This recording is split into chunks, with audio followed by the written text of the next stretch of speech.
Chapter 6 Plant Protection Formulations Part 2 Code Requirement 6.5 A Mandatory Criteria Point. The plant protection formulations are not used within 5 meters of water bodies, wildlife habitats, and areas having human movement.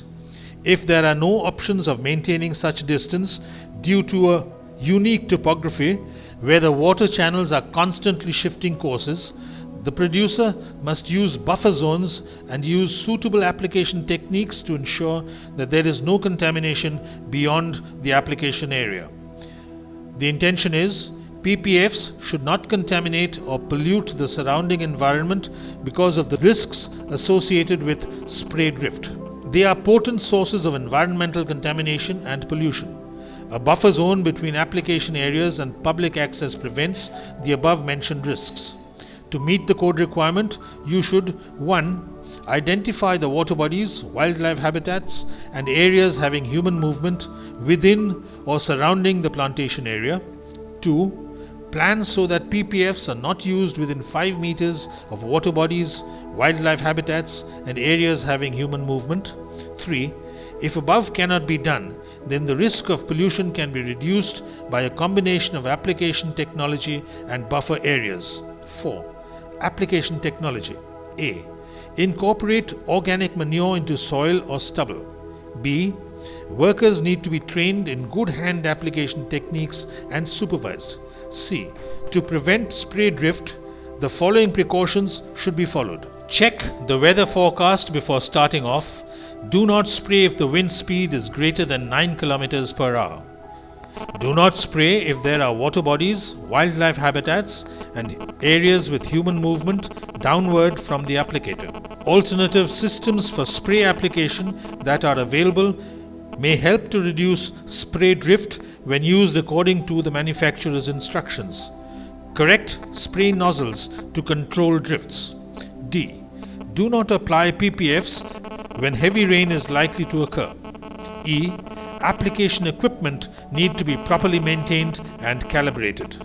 5. Buffer zones. When spraying near water with chemicals, leave an unsprayed strip of crop, buffer zone, at the margin. B. The width of the buffer zone should at least be 5 meters. C. On-farm buffer zones near drainage points or areas that discharge into watercourses are needed. D. The size of the buffer zone will depend on the factors like ground cover, slope, PPF type, method of application, wind speed, and direction. Records and documents. A state map with identified buffer zones and PPF application records, e.g. spraying record. Code Requirement 6.6 A Mandatory Criteria Point. There shall be designated areas for mixing of PPFs with clear signage for workers. These areas shall be away from any natural water bodies, drinking water sources, children's play area, food stores, clinics, and fish ponds. The intention is PPF mixing generally leads to spillage and seepage, which poses health, safety, and environmental risks. A designated area with signage helps to prevent these risks. This is what you do to meet the code requirement. 1. Identify areas designated for mixing. It can be section-wise and should be located away from the domestic areas, watercourses, drinking water sources, children's play areas, food stores, clinics, and fish ponds. 2. Mixing should not be done in an enclosed area due to risk of fumes. 3. Demarcate the areas and put up signages. 4. Signages must be understood by all workers and local community. For example, signages in the local language. 5. Restrict access to sites, buildings, or parts of sites and buildings for mixing purpose. 6. Drip trays should normally be used under areas where concentrates are weighed, mixed, or diluted. 7. Drains should be covered to prevent PPFs from entering them. 8. The best procedure is to make up a tank mix in the field where the application is to take place. 9. Do not fill tanks or dilute mixes with a hose pipe pumping directly from a well or watercourse. Records and documents. Map with designated area for mixing. Code Requirement 6.7 A Mandatory Criteria Point. Adequate visual warning signs shall be used to inform people on re-entry time. The intention is that with some plant protection formulations, there must be a time interval between treatment of a crop and re-entry of people, as this prevents the risk of contamination by working in or walking through a treated crop. One of the ways to communicate this is visual signage.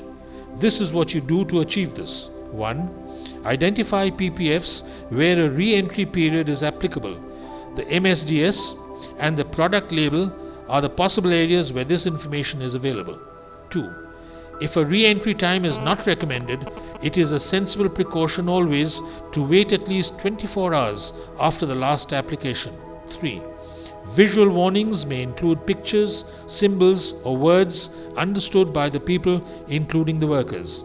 Workers have to be trained, formal or informal, on the signs to stay out until it is safe to re-enter. Records and documents that are to be maintained. List of PPFs being used with specified re-entry time. Code Requirement 6.8, a mandatory criteria point. The PPFs shall be stored safely and correctly in facilities which are dry, well ventilated, and do not have access to children, unauthorized people, food, and feed. The intention is PPFs are to be stored securely since it includes health, safety, and environmental risks. It also helps in maintenance of the quality of product. Process to meet the code requirement. 1. Facility. A. The PPF store is to be at least 10 meters away from housing, offices, water supply, clinics, schools, food stores, inflammable or combustible solids or liquids like fuel tanks, and other domestic areas where children play. Pregnant or nursing women may be staying and where food is either stored or prepared. B. Storage area is to be dry and made of waterproof materials. C. Separation of stores of hazardous substances is important. PPF stores are not to be combined with or located above or merely divided by an internal partition from other fuel, oil, grease, or waste stores. D. The escape route from each store should not involve being exposed to hazards from another store. E. For smallholders, it is usually better to store PPFs, PPE, and or sprayers, especially backpack sprayers, in the same room. F. It is completely unacceptable for PPFs to be stored in kitchens, bedrooms, living areas, or food stores. 2. The store itself should have a minimum height of 3 meters. 3. The floors should be solid and not cracked or damaged. Usually the solid floor will be built up around the edges and across the threshold by around 15 centimeters to create a retention wall which ensures containment for at least 120% of the total volume of product stored inside. If the store is made of solid material such as brick and concrete, a retention wall across the threshold is sufficient. Ideally, the floor should slope so that spills and washdowns can be collected. 4. The room is to be well ventilated. As guidance, if there is only natural ventilation, then 20% of the floor area should be left open, i.e., covered with mesh or bars to be secure but allowing free circulation of air. 5. The store should not smell strongly of chemicals stored. Forced ventilation, for example fans, may be needed if natural ventilation cannot be achieved. 6. The store should be well lit, at least well enough to read labels easily. This can often be by natural light most of the time, if there is a large area open to the outside of the store for ventilation. 7. Storage. A. PPFs should not be stored on the floor. Shelves can be made which are impermeable. Metal or plastic shelving is preferable. B. If wooden shelves are used, they must be fully covered by plastic sheeting. C. The shelves should be labeled. D. Liquids should be stored on lower shelves and powders on upper shelves. E. Bags of PPFs should be stacked away from walls and off the floor in cross-linked piles so that they will not collapse. F. Chemicals should be stored in their original containers only. G. PPFs should have spill and overfill protection. Spill protection typically consists of a catch basin for collecting spills. 8. Eating, drinking and smoking should not be allowed in the store. 9. For small holders with only a few liters of ppf to store, one option is to put all the bottles in a plastic bucket or tub.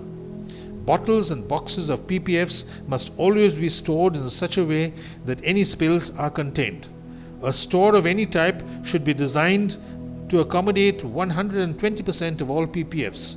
The container should be marked with signs that can clearly be seen 20 meters away, clearly identifying the chemical stored and explaining the dangers, limitations on access and precautions needed. 10. It should be kept locked for unauthorized access. Records and documents to be maintained. ppf stockbook. Code requirement 6.9.